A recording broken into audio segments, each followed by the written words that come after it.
Welcome to Behavioral Grooves, the podcast that explores our human condition. I'm Kurt Nelson. And I'm Tim Houlihan. We talk to researchers, authors, and practitioners to unlock the mysteries of our behavior using a behavioral science lens.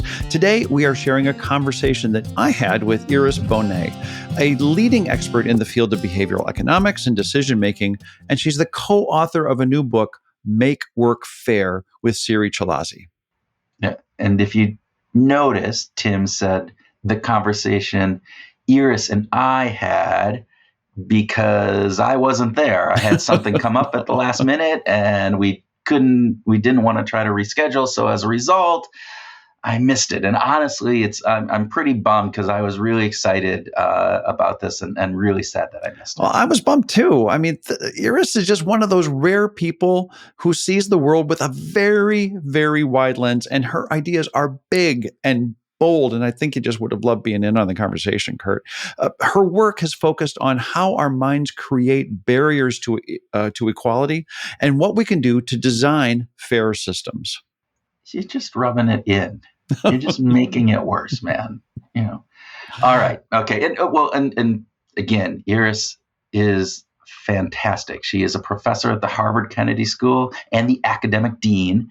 She spent years researching how biases, especially implicit biases, affect our judgments and actions in the workplace and beyond. It's amazing. She's a legend in the field, and we're excited to have her as a guest. Now, in our discussion today, we explored some of the core concepts from her book, Make Work Fair, and we discussed how we can truly create a more equitable workplace and a better society. So in this episode, you'll hear Tim and Iris talk about what fairness really means and the barriers, often which are unconscious, that get in the way of achieving that fairness. They'll discuss how fairness at its core means providing equal opportunities to everyone, and they'll also explore how our own in-group preferences and stereotypes can create significant obstacles or barriers to achieving this. Yeah, I'm glad you brought that up. This in-group bias thing, this is a powerful and nearly invisible trait that we humans have evolved, and it's come from... Wait for it. Our genetic code. Oh my God, how did I know you were going to say that? I just knew it. It's among the many heritable traits that we have today that our ancestors used to help them stay alive. It's just good stuff. Yeah, and it was particularly important to us when we weren't the alpha predators that we are today. Right. So in-group bias basically informs us that people who are more like us are better than those who are less like us. Right. Those who are similar to us are less likely to kind of try to kill us. So there we go. But what is really interesting about this is how tangled up in-group biases can be with stereotyping, which is more like the idea where we intentionally seek out people who fit the bill or look the part. It seems like both in-group bias and stereotyping play a key role in making work less fair. That is definitely it, Kurt. So you two also discussed the IAT, or the Implicit Association Test, a little bit, right? Yeah, And by the way, if you've not taken it, it is really informative. We'll have a link to the free version of the test in the notes. But more importantly, you discuss some practical strategies that organizations can use to overcome bias and promote equal opportunities. Iris gave some concrete examples of how those organizations, or how any organization, can change their practices, including removing small barriers like fees for entrance exams to foster a more inclusive environment. And I couldn't help but ask her about incentives, especially incentives like bonuses for corporate leaders. And that's something you and I have talked about a lot over the years. So again, sad that I missed this. In part, you asked it because we've done a lot of work in designing incentives, but also because of the huge downsides that can come from badly designed incentives. Yeah. With Iris, we explored some of these unintended consequences, especially with how bad incentives can get in the way of promoting equity goals. And lastly, Tim, I'm glad she brought up a couple of great examples. The first was the New York City firefighter study and how it led to simple changes that promote diversity. And the second was designing better nomination methods at the Nobel Prize Foundation. Yeah, it's kind of an amazing moment when the Nobel Prize Foundation gets schooled on how to do a better job at soliciting nominees for the prizes. Absolutely. So Groovers, get ready to challenge your assumptions about fairness and learn some actionable strategies to create more equitable environments. And with that, we hope you sit back with a cup of coffee or tea or whichever you prefer and enjoy our conversation with Iris Bohnet.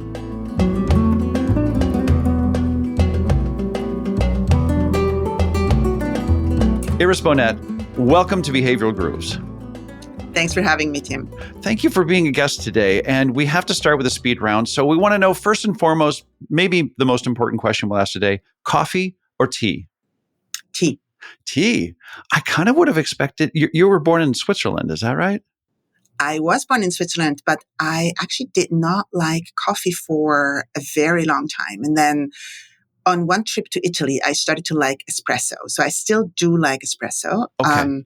So that's the coffee I drink. But generally, I'm a big Earl Grey lover and just generally any kind of tea, including herbal tea. Fantastic. I'm on the tea train as well. I've never acquired a taste for coffee. Okay, second question. Would you prefer to learn a new language or a new instrument? Oh, that's a hard question. I think a new language. I love languages. I love discovering new cultures, countries, places, and speaking the language is a huge advantage. Yeah. How many languages do you speak? That's also a good question. I mean, what you call speaking. How many languages did I learn? I learned 6 languages. As you said, I grew up in Switzerland, so it's a multilingual country. So you learn French and you learn Italian because these are spoken languages, and then you learn English. And I also tried a bit of Spanish, had 2 years of Spanish in school, and then I had 7 years of Latin, which of course is not a spoken language, but a lot of Latin in my life. Wow, that is a lot of Latin. I thought I had it tough with a year of Latin in high school, but wow, okay. Alrighty, so excellent, thank you. Third speed round question. Shouldn't treating everyone the same way result in fair outcomes? Right. So I'm a big fan of treating people fairly. Mm-hmm. But what treating everyone the same misses is that we don't all start from the same starting point. So think a bit of, a race. And in fact, that's something we talk about in the book, where some of us might start 20 meters behind others in the 100-meter dash, which of course it was a big change. So treating people the same, if you don't have the same starting position, at that point won't lead to fair outcomes. You have to kind of change things before you even start. People might not have the same shoes, right? And that might affect people, even if you change the starting position and you have everyone start at the same point. The difference in shoes might make all the difference. So I do think the fair treatment is just deeper than we normally think. And what does it entail? It's probably more than just superficially treating people identically. Yeah, excellent. Thank you. Okay, last speed round question. Is it possible to build a work environment that accounts for fairness while enabling the company to be competitive in the market at the same time?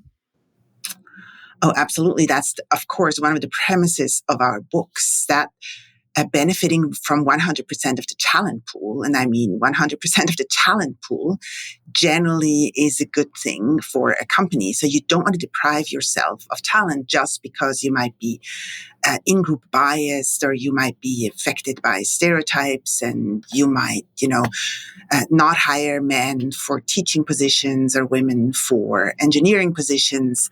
So absolutely, I actually think fairness and meritocracy are pretty compatible. That's so beautifully said. We are talking to Iris Bohnet about Make Work Fair. And let's just start with, what is fairness in your mind? When you've been working on this for many years, you've been working on this topic, especially for gender fairness, for a long time. What is fair when you think about it, when you come to this work? Yeah, fairness means truly giving everyone equal opportunities. Yeah, it seems so simple, I mean, the way that you just said it's like, well, gosh, that just seems so simple. What gets in our way then? Oh, so much gets in our way. But of course, we're here in a behavioral science and podcast, so I might focus a bit more on, what holds us back in our minds. There are other things that, of course, that hold people back. There are laws, there are incentives, there are regulations, there are other things that might be in the way of fairness. But our book is particularly concerned with how our minds work and how our minds might create barriers to entry, for example, for some people. And I alluded to just before, this problem of in-group preferences. And that turns out to be a big stumbling block for everyone, that it's just built into how we function, that we tend to prefer people who look like we do, who come from the same places, who might root for the same sports team, just anything that we have in common. And that keeps us from benefiting from all the talent that is out there. So that's the barrier that we are most concerned with. It's in-group preferences, but it's also, of course, stereotypes, where we associate certain types of professions, certain types of behaviors. Leadership, for example, is an attribute or behavior that we're more likely to associate with men. Mm-hmm. We associate caring more with women. And some of these are, statistically true. It is statistically true that we do have more male CEOs, and it is statistically true that we have more female nurses. But then the question is, what does this do in our minds? Do we still give a fair chance, right? An equal opportunity to somebody who just doesn't quite look like the people we are used to in those types of professions? So it's stereotypes and in-group preferences that we're most concerned with. Well, I love the example that you give in the book, and you just teed this up about like men, basically being sort of squeezed out of teaching positions because the perception is that a woman could do a better job at teaching than a man, and the consequences, if I understand you correctly, are that we're missing out on getting the best talent into these positions. Is that right?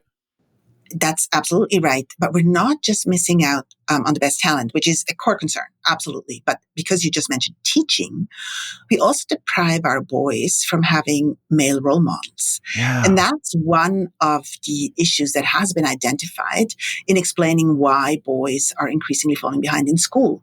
So I actually do believe very strongly that we should equalize the playing field in all possible ways, including in what Richard Reeves, in his book of Boys and Men, calls these professions, these types of jobs that are particularly concerned with healing, caring, education, administration. He actually calls them HEAL as an abbreviation, health, education, administration, and literacy. And so, as a contrast to STEM. So to equalize the playing field, absolutely, we have to think of everyone.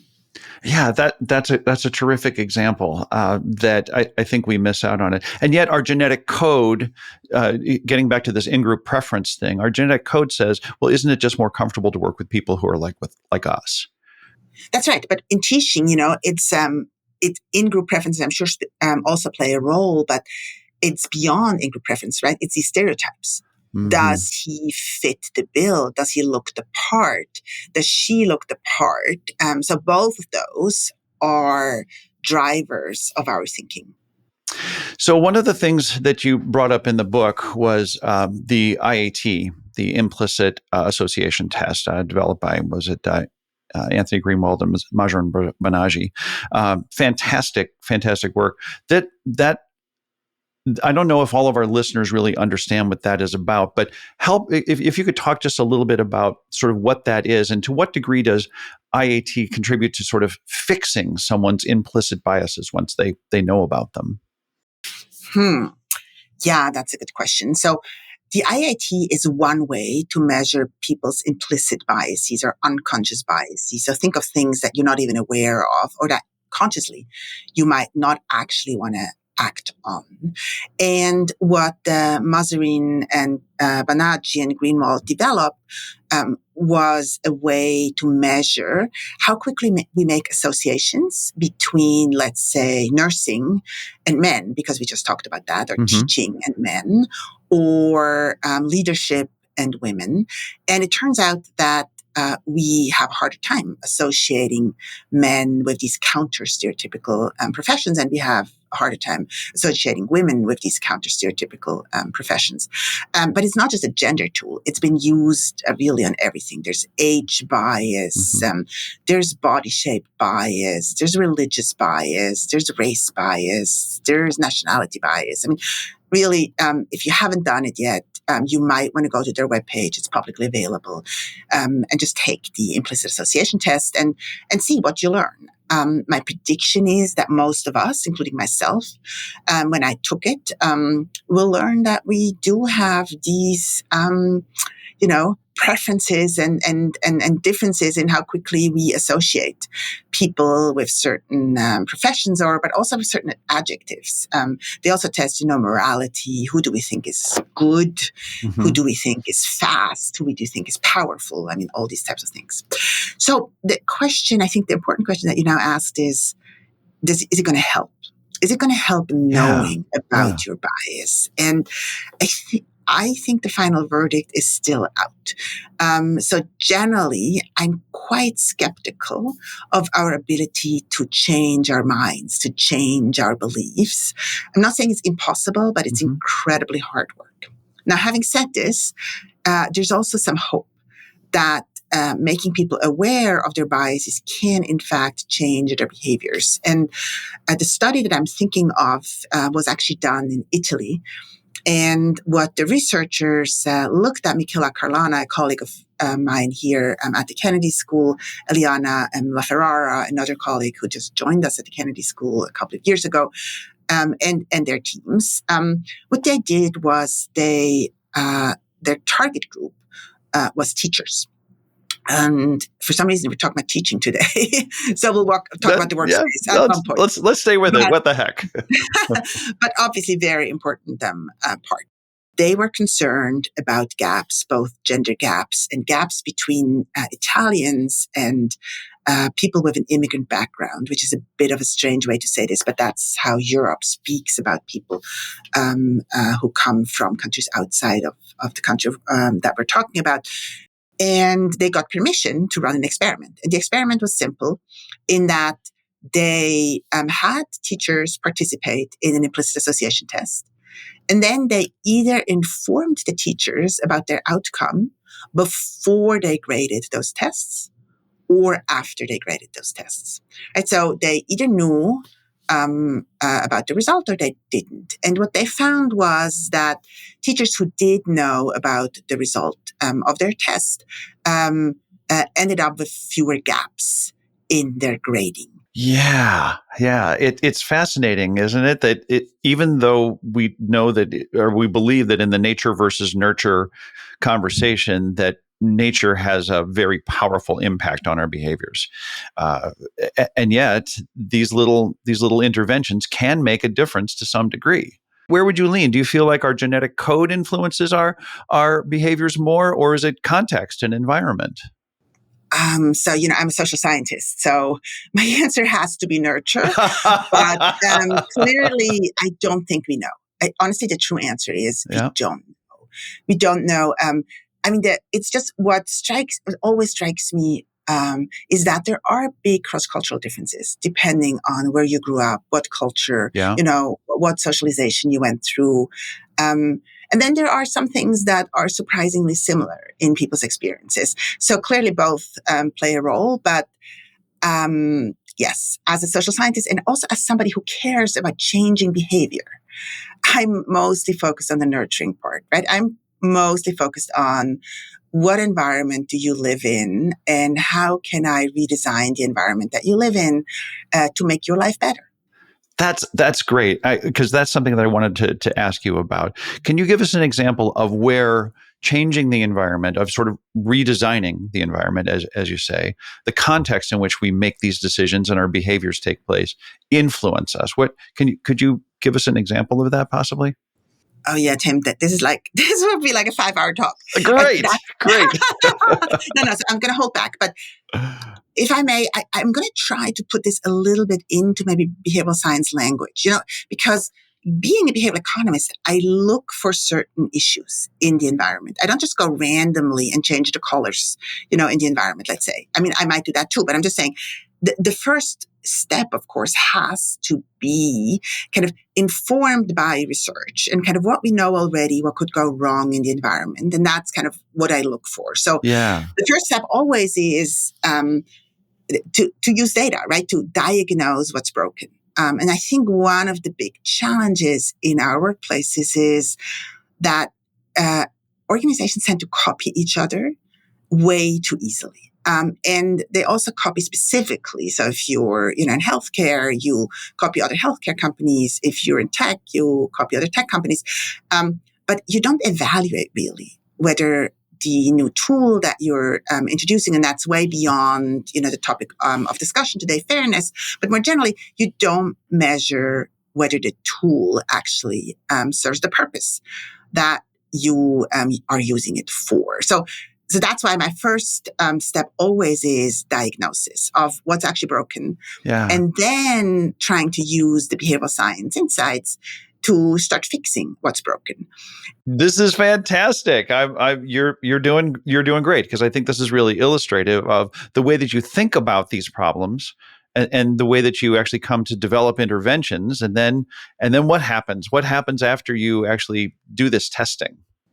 Yeah, no, exactly. So then, I mean, again, so the testing hasn't happened yet. I'm just telling you. So that's in my mind. I do want to test, but then, so now I'm diagnosing the problem a bit like a doctor, right? So I'm understanding the problem. I use my training to inform what types of medicines might be most likely to have impact. And then I test those. But what guides my medicine thinking here, right? That's the question. So the first one is that, of course, behavioral science has taught us over many years that everything is just too complex in life, that people aren't very good at dealing with complexity. And so making things simpler is always a kind of a first question that we ask. Mm-hmm. Is there a way to just simplify what we're seeing here? And are there frictions in the system? Are there barriers to entry? And one study that we discuss in the book that I really like because it's simple and it was run by the New York City Behavioral Insights team is the study focused on the firefighters in New York. And you're nodding, so you might have heard of the study before. Yes. And it's fantastic. I think you should share that as an example. It's a terrific one. It's just so simple. Yeah, it's so simple. Because anyway, so the firefighters department wanted to diversify its workforce. And they had actually tried over many years several things and hadn't made a lot of progress. And so they turned to the Behavioral Insights team of New York City. And one of the barriers that they identified was a $30 fee that applicants had to pay to take an entrance exam. And their recommendation was, let's just test whether this fee, which for some people is a lot of money, but even if it's not a ton of money for everyone, what we also know, it tends to deter people who are on the fence. Right? Yeah. If you and I are like thinking, well, we're probably don't have the capacity, whatever, be firefighters, haven't ever thought about it, then any barrier, even a small one, will be more likely to keep people like us out rather than those who've always worked to become a firefighter. So anyway, that's what was their hypothesis, that it will actually help diversify the workforce. And that's exactly what they found. So they did run a randomized controlled trial where half of the applicants went through the regular process where they had to pay the fee, and then the other half did not have to pay the fee. And they equalized that all in the end. So it wasn't, unfair in the end, but for the experiment, that's exactly the setup. And they found that it helped in particular people of color, particularly Black and Hispanic applicants, and women. And so I think that's a good example of thinking about what's in the way, kind of you want to get from A to B, and then you're looking at these barriers, these hurdles that keep you from getting to B. So that's normally one thing we look at. And maybe I'll just give you one more, and then I'll stop. But Sure. I have many more things. I'm sure you've got many more.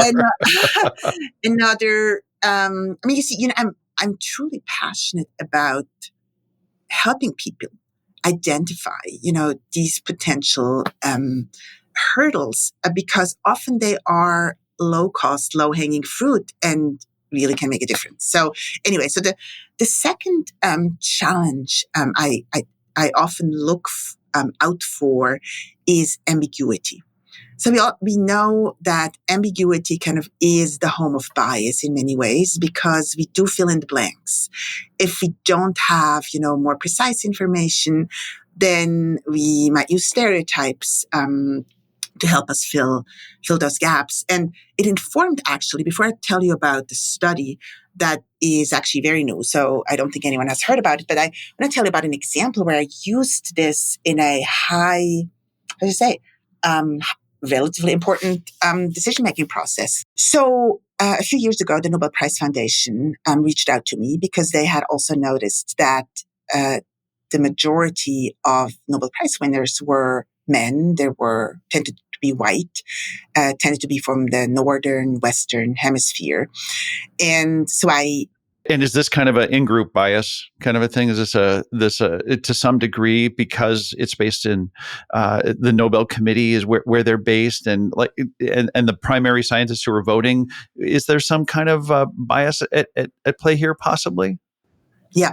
So possibly, but also it of course reflects of who we are used to. So it could be both, right? It could be the stereotypes that we tend to associate science with men. Mm-hmm. We tend to associate it with white people. We tend to think of people, and that might be where the in-group bias kicks in. We tend to think of people in our orbit. So I think of other Harvard professors. I think all of those kind of work together. But, what we try to, so anyway, so I went to Stockholm and I made a number of recommendations, but the one that I want to talk about here is builds on research that we did a number of years ago together with Alexander van Geen, who was a doctoral student at the time, and Max Bazerman, who is a colleague of mine at the Harvard Business School and a wonderful friend. And we thought that when people make these one-off choices, so they are asked, for example, to nominate one person, or they are asked to replace one person on the board because a colleague is stepping down, or they have to look at one person because maybe the person got an outside offer from another university, thinking of academic colleagues right now, and so you have to compete for that one person. So there are these one-off decisions that we are kind of given, and then there are other opportunities where we can change the environment and don't have to focus on the one person only. But anyway, so our concern was that these one-off decisions are particularly prone to bias, because one thing that we learn in behavioral science is that everything's relative. There's no absolute judgments that we make, whether we talked about coffee and tea before, right? Whether we like our teas has something to do with the types of teas that we're used to. So we always compare them, right, with a reference point. Yes. And that was our fear, that when you only look at one person, you kind of need that reference point. And because you don't have other people to compare them with, you're more likely to go back to stereotype. You're more likely to go back to what you're used to, a bit like the tea, right? The typical Earl Grey tea I have every morning is my reference point for any Earl Grey tea that I drink in my life. And that's, we were hypothesizing that's also true for people judgments. So we ran an experiment where we compared these one-off decisions with one-off assessments, I should say, not just decisions, one-off assessments, with assessments where people looked at more than one candidate at a time. And we found that we could actually overcome gender bias in both directions. We looked at examples where men were favored. We looked at examples where women were favored in the one-off decisions. And then when we gave them more candidates, they were more likely, our evaluators were more likely to focus on actual performance, which is why we called the paper When Performance Trumps Gender Bias, because that's actually what we found. Right. Going back to an earlier question of yours is another example of how fairness can be a win-win for everything. Anyway, so now to cut to the chase here, So back to the Nobel, exactly. Yes, We're back to the Nobel Prize Committee. But I wanted to just tell you what informed my recommendation, which is why I spent a moment talking about the study. But yes, so that was my recommendation. I said, make it very clear for people like me that we can recommend more than one person. I learned actually in Stockholm that had been theoretically possible beforehand, but it wasn't made very salient, wasn't made explicit. It wasn't on the form that I got. The form just included one person. So anyway, so the new form I'm getting now includes 3 potential entries. And there's nothing magic about the number 3, but there's more than one and probably not 10 because 10 is cognitive overload. So that's, so that's an example of how we can help people not filling in the blanks, right? I'm giving them actual comparators. They don't need the stereotypes to help them make sense of what they're doing. So Tim, can I give you one last one? A very last one that I have to give you. No, because people will like this one. And that's a totally new one.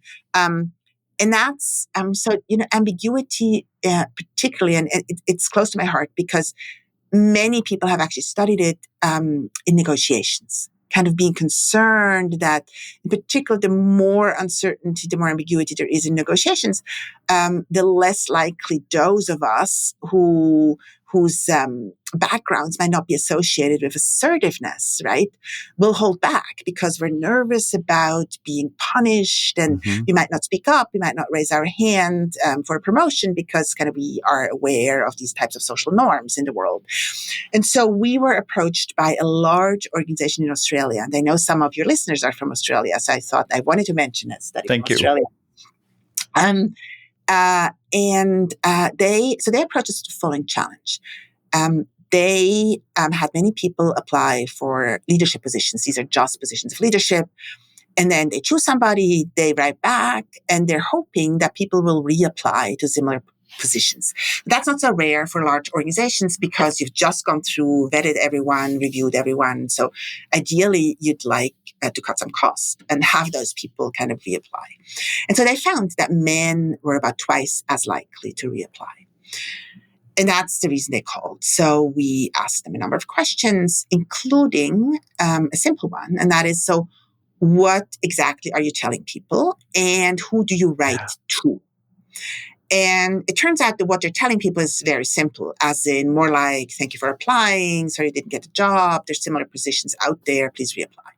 But then they also told us that they only write to the top 20%. And we said, well, add that one sentence. Just add the one sentence that they're top 20%.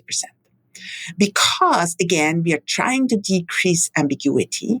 And if some of us are slightly more self-confident or slightly less assertive, slightly more risk-averse, they might be less likely to reapply. Yeah. So anyway, telling people that they're top 20% helped us close the gender gap in reapplication rates.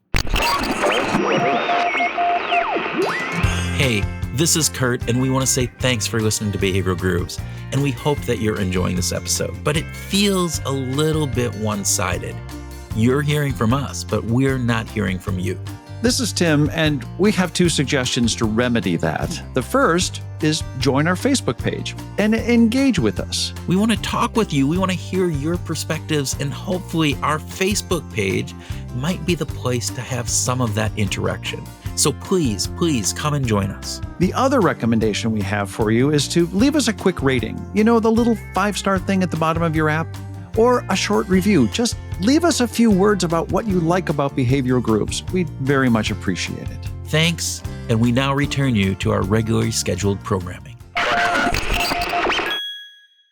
That is fantastic. That just adding that one little bit made such a huge difference. I mentioned George Lowenstein earlier. We did some work on goal setting and discovered that in situations where individuals were setting individual sales goals, that women were less confident about their actual execution or adoption of the goal, and yet their performance was on par with men, was the same as men, but they were just less confident in the moment that they were setting the goal and tended to choose lower goals, even though their performance matched the men equally, and so we started to adopt a variety of different interventions to get around that, to try to help people. Other people like you have chosen, a higher goal and to sort of nudge them in that direction. I love that. We have so much to talk Great about. study, by the way. I wish we had known about it Oh, before the book. But yes, no, it's a great that. Yes, I'm in love that you did that, and I absolutely believe that. I mean, again, there's just a lot of evidence that there are these differences. yeah. So we have so much more to talk about, but one thing I absolutely want to make sure that we get to is incentives. You've done some really interesting work on incentives. You talk about incentives in the book, and sort of the perverse nature of it and the positive side of incentives. And I'm thinking specifically in the realm of corporate leadership. Here is something that I found particularly fascinating. So just in general, is having some kind of incentive, is paying for good performance of certain things a good idea? Yes, it sounds like a really simple question, doesn't it? So let me try to give a simple answer. I would say mostly yes. Mostly yes. People care about incentives. So I'm an economist. So I do believe that mostly people do respond to incentives. Now, there are interesting caveats to my yes answer. Yes. And the interesting caveats are, which of course why the question wasn't so simple. It also depends on the activities. I'm going to start with the most obvious one that some of our listeners might have heard about before, and that is that psychologists have actually found that when we pay people for things, they will stop doing them for free. So imagine an activity where you just enjoyed doing the activity. You might have enjoyed helping your colleagues with their tech problems. And then the company introduces a reward system where you get a reward, a financial reward. For helping your colleagues with their tech problems. And psychologists have referred to this as the crowding out of intrinsic motivation, has also been picked up by a number of economists. And so I do think that's a real question. That's a real question. What is intrinsically motivated and what should stay intrinsically motivated? And what is work for pay? What is something that we just do because we actually want to make some money? And there's an interesting twist to the story that I just told you. A lovely experiment that we describe in the book, and that looked at people stuffing envelopes. And I'm hesitant, but it is a political example, which is always complicated, but I'm going to make it anyway. No, but it's good. It's going to be very illustrative here. So they were stuffing envelopes to be sent to potential voters, and they were paid for their performance.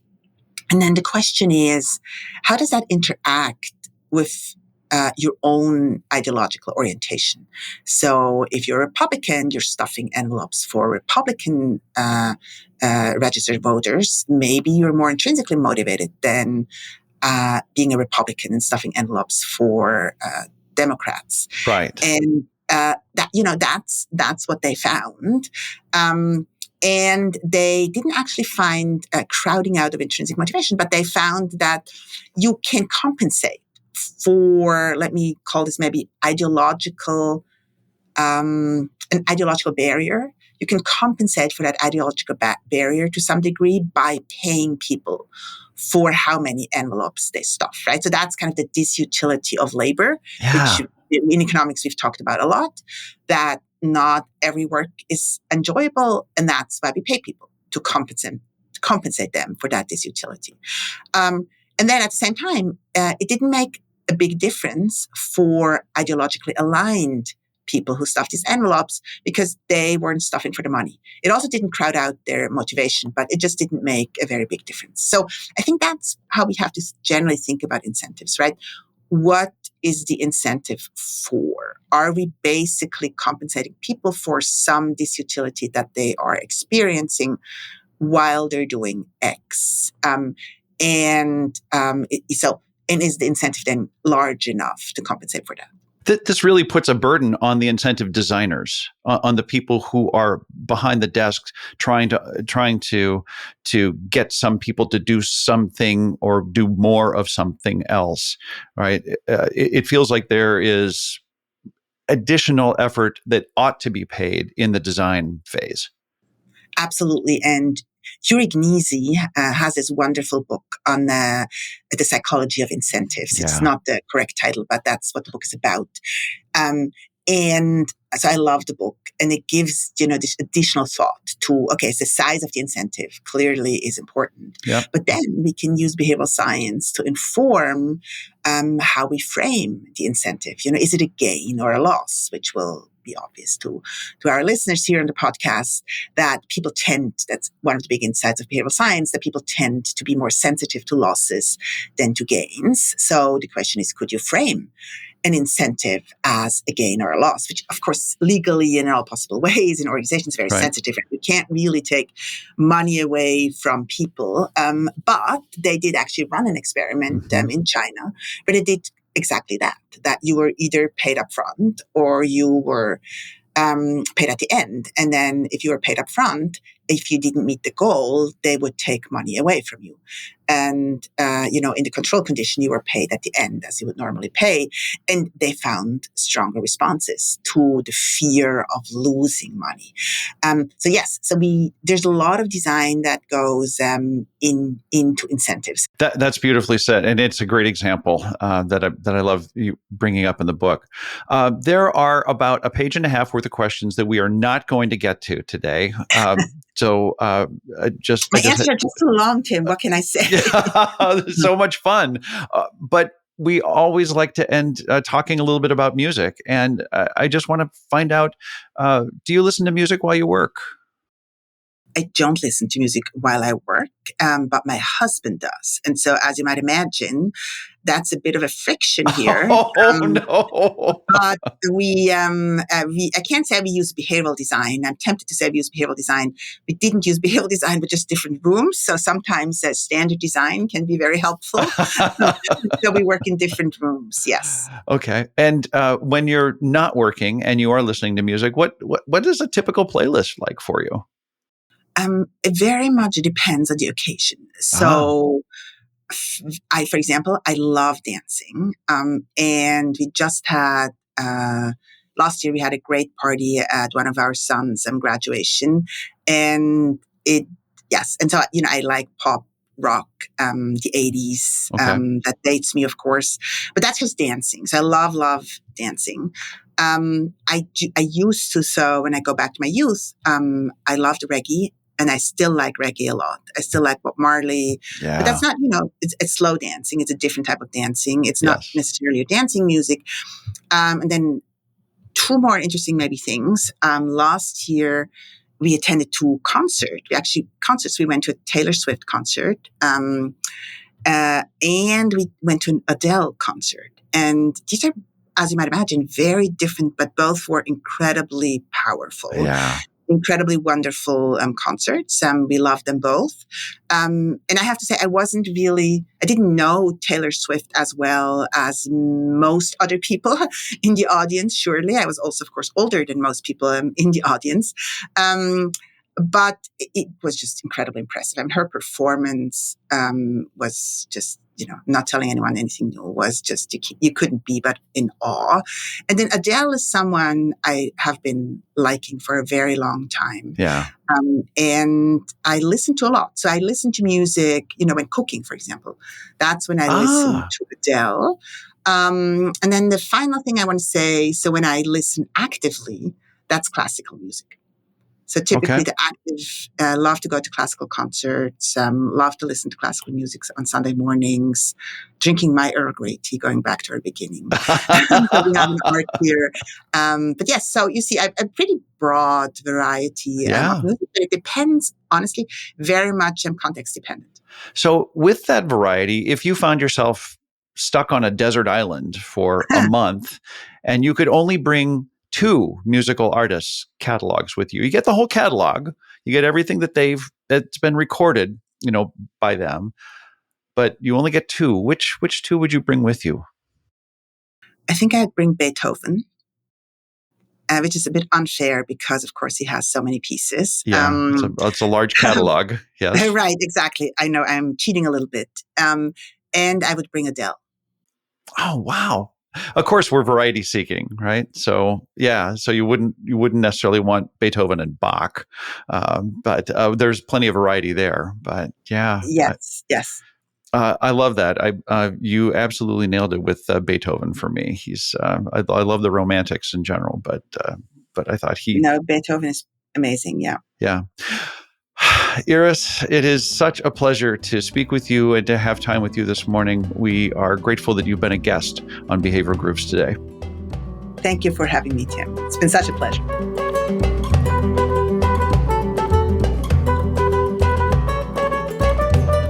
Welcome to our grooving session where Tim and I share ideas on what we learned from our discussion with Iris, have a free-flowing conversation, and groove on whatever else comes into our non-biased brains. Well, they're not non-biased, are they? Not really. We all have biases. We all have these brains that impede. And I think as we talk about fairness, it's one of those really interesting aspects of this. And I really am sad that I missed this conversation because I would have enjoyed it. I know. Well, I just listened to you guys, and it's like, I could have asked a better question than that, Tim. That's what I was thinking. That, of course, you. I think I saw that in the notes. I would have reworded that, Tim. I would have said that. I think that was in your notes, actually. Like, why did you ask it that way? Yeah, but Iris is a pillar. She's such an outstanding figure in behavioral science. And so it was like a big academic scholarly crush to get to talk to her. Oh my gosh. All the work on implicit biases and all of that is just, yeah, it's sad that I missed it. Anyway, but this grooving session, since I wasn't part of the conversation, I'm going to be basically asking you, okay, like what you thought, and then I'll be the color commentary to your play-by-play. How about that? Okay, so you're going to have more fun, basically. Why is the play-by-play less fun than the color commentary?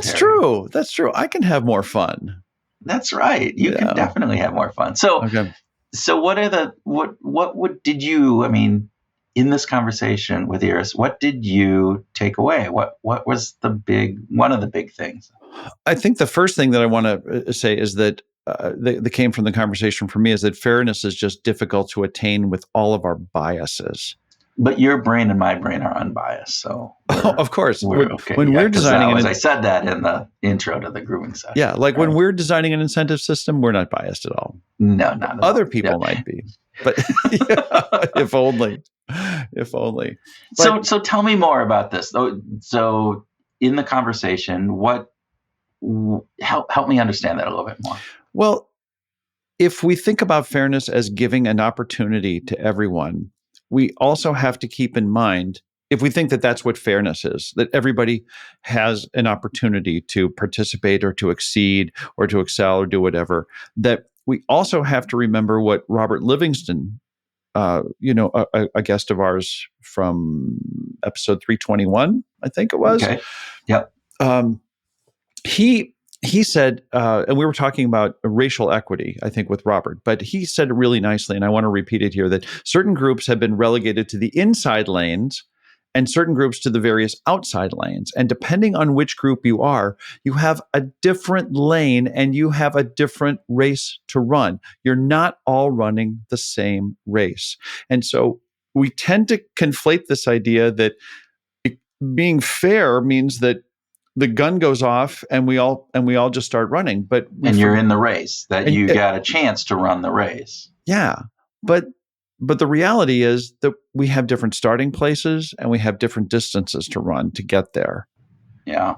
There's an interesting YouTube or multitude of these that were popular, I don't know, 10 years ago or so, where, they had people line up at one end of a field, and then they basically, started listing up all these things, came from a household with, two parents, went to a school that had, fully funded pieces and, all of these different aspects. And you would see certain ethnic groups kind of moving forward and, others staying back.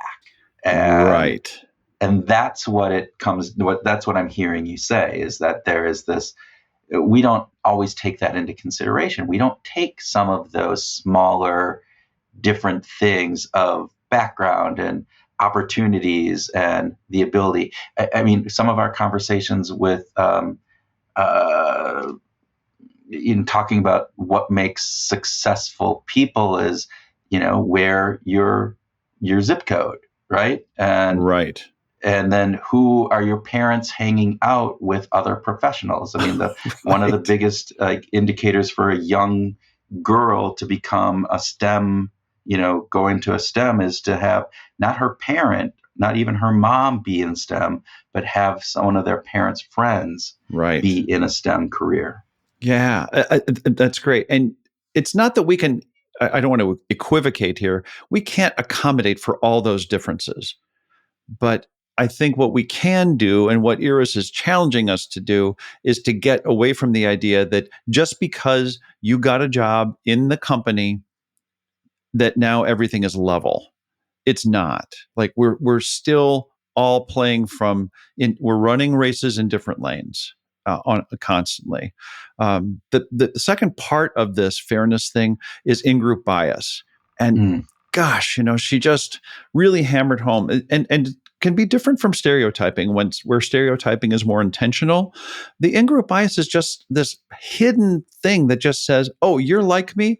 It's going to be easier for me to deal with you. It's going to be easier for me to work with you on this project. I'm just going to choose people who are more like me.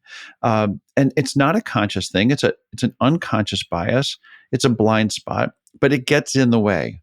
And it keeps us from really not only giving other people opportunities, but it also keeps our companies and our teams from maximizing their productivity and their work, because it's from that variety and diversity of thoughts and perspectives that we get better outcomes. So it's important.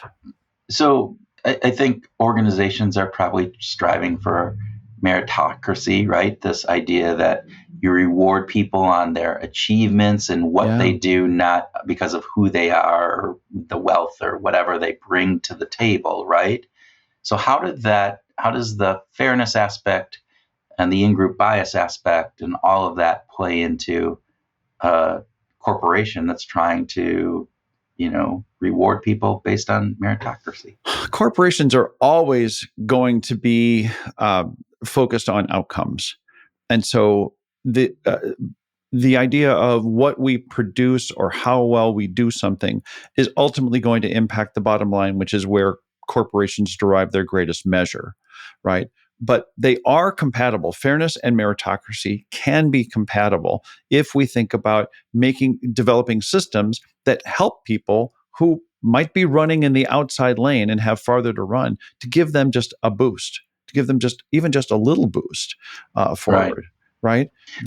Well, as Robert Livingston said, it wouldn't be fair if everybody had to stay in their lane and they started everybody at the same thing. But if you ever see a Olympic race, they're staggered, right? Yes. And so, create some of that staggering as you. So what can business leaders do to help in that? How can they de-bias some of these? Well, I think about, in the symphony orchestras 25 or 30 years ago, they started blind auditions. They started to take some of their bias for hiring Eastern European men for symphony jobs, because that's who was the best. They started just doing blind auditions. So the person who is performing the audition sits behind a curtain, and looking at resumes in a more blind way is an important way of thinking about it also. And actually looking at just a list of accomplishments without a name or without an age, and just thinking about, wow, this person really has a lot of great experience, only to find out that maybe they're not like your group. They might not be just like you, but those are some things that we can do. by helping. Yes. Cool. What else did you take away from this conversation? Use the scientific method at work. Okay. Right? What do you mean? Think scientifically. Think about what's the problem that I'm trying to solve. Ask the right research question and kind of go through the scientific process of developing an idea, a hypothesis, testing the hypothesis, looking at the results. Those kinds of things actually make a difference in how we learn about what's working and what's not. And in order to do that, we have to try different things. So companies that just keep doing the same thing. So here's the what to do about it. Companies that keep doing things the same way aren't learning. We have an opportunity to make changes and learn from them in a way that the scientific method could just benefit us. So what I'm hearing in corporate speak is develop pilots, use a bunch of small groups to discover, to try things out. It's not, you're not saying, radically shift the organization every 6 months and doing different things, but it's exploring. It's taking a hypothesis, looking at the problems, looking at it scientifically, studying the research, and then putting something in place to test it. Exactly. Companies have been doing this with interns for a long time, where they'll bring in a group of 20 interns and maybe they'll hire 10 of them. And so there is a certain competitive aspect, but part of it is just like fit, who works. If you're hiring if you know that you have 1 or 2 or maybe 3 positions in your department that are going to be available in the next year, hire all of them at the same time. Don't wait to space them out. Go for hiring at the same time. So you have a group of, say, 10 or 15 candidates and you've got 3 spots open, and your thinking is going to be different and more elevated. And hopefully you'll make better decisions when you're hiring at the same time, which is kind of a cool idea. That's cool. Okay. Lastly, I just wanted to say the last point that I want to cover is incentive design, because you and I love incentives, and we have spent a lot of time. I was going to ask you about this, so go for it. People care about incentives. People care about incentives. You and I have. No, they don't. Nobody cares, right? What you pay me, whatever, and I'm good with it, right? Never, right? Even if we feel entitled, you've seen this a ton, Kurt. Oh God, yeah. It is absolutely something that we should focus on, and a well-designed incentive matters a lot, right? I know that you have seen this a lot in your career with good incentives and not so good incentives. Yeah. Well, and all of the misconceptions around incentives that are out there. I think that's it. And then the unintended consequences of poorly designed not even poorly designed incentives, but this is the piece I think many organizations miss, is when you're designing a bonus program, an incentive program for your salespeople, whatever, any kind of variable reward, is understanding all of the behavioral changes and attitudinal changes that are driving it. So what did you and Iris kind of converse about in this? Well, money matters. The 2 things. One is you have to have a fair and equitable compensation package to start with. It needs to be competitive. It needs to be fair. The second thing is that non-monetary rewards are really important. You and I have spent most of our life working with non-monetary rewards, and it's very important stuff. You can't pay your mortgage with points, but you can drive a lot of behavior by using points as a non-monetary reward. So we talked about that. We also talked a little bit about clawbacks and takebacks. Now, this whole idea of, there is a lot of research that supports the idea that paying someone an incentive before they've earned it, so to speak, is a great way up front. Yeah, you pay them up loading. Front. Yeah, and that it drives a lot of motivation, drives a lot of results. It's the loss aversion, right? It's like, this is my money, and now if I don't achieve this, you're taking it away. That feels worse than, that could have been my money if I would have just worked harder, right? Yeah. Well, and didn't Charlotte Blank do this with GM? Wasn't there?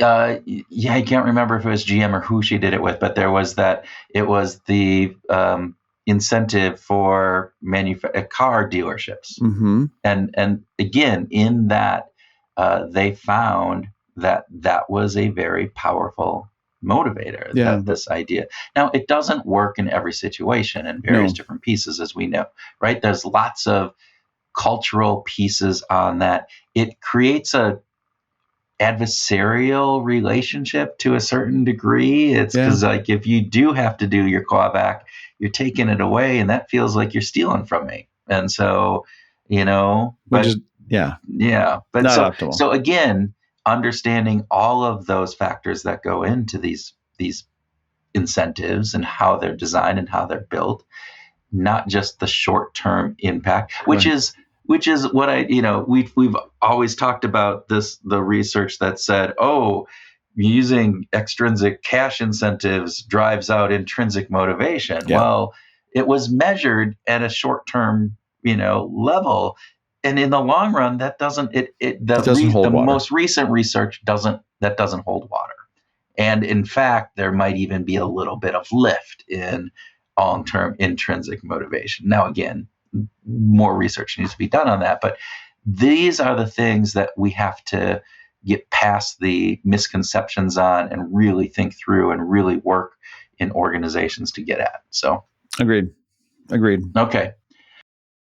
Do you want anything else, Tim, or are we going to wrap it up? I just want to take a hot minute and say thanks to all the researchers that we've had on this show. I mean, hundreds of them are doing so much great work to help us understand why we do what we do, how we find our groove, how we make our lives better. I just want to say thank you to everyone who's been a guest who has contributed to this. Iris, at the top of the list. Okay, so I'm going to build on that. And I think Iris said it really well in your conversation with her. She said, I'm not sure if I'm going to get this exactly right, I'm truly passionate about making a difference. That was a cool piece in listening to this, right? And I think we've seen that with lots and lots of the guests, right? They are really out there trying to make a difference. And honestly, Tim, it's probably what keeps us going. Part of our striving for significance is trying to make that positive difference in people's lives and getting to share this information of these very passionate researchers and others, practitioners with them. Absolutely, Kurt. We've talked a lot about the importance of money in this episode. We should also just note that recognition matters a lot, and that we should thank our teams that puts these episodes together. I just want to say a quick thank you to Daniel and Louise at Orange Wall. They've been partners for several years in doing a lot of editing for us. And of course, I just have to give a big shout out to Caroline Schaefer, because she's just doing a fantastic job working with us for the past year. So thanks. And I'll double down on that. And they pick up things that even you miss from time to time, Mr. Houlihan, which is always fun for me. That's true. Fair enough. Okay. Yeah. So, and of course, Caroline is fantastic, and her approach to producing the show has led to some cool improvements. And on top of that, she is just absolutely a delight and fun to work with. Yeah. And so thank you. Yeah. Thanks, Caroline. Thanks, Daniel and Luis. And thank you to all of our groovers. We hope that you can take some of these great ideas on making work fair and use them this week as you go out and find your groove.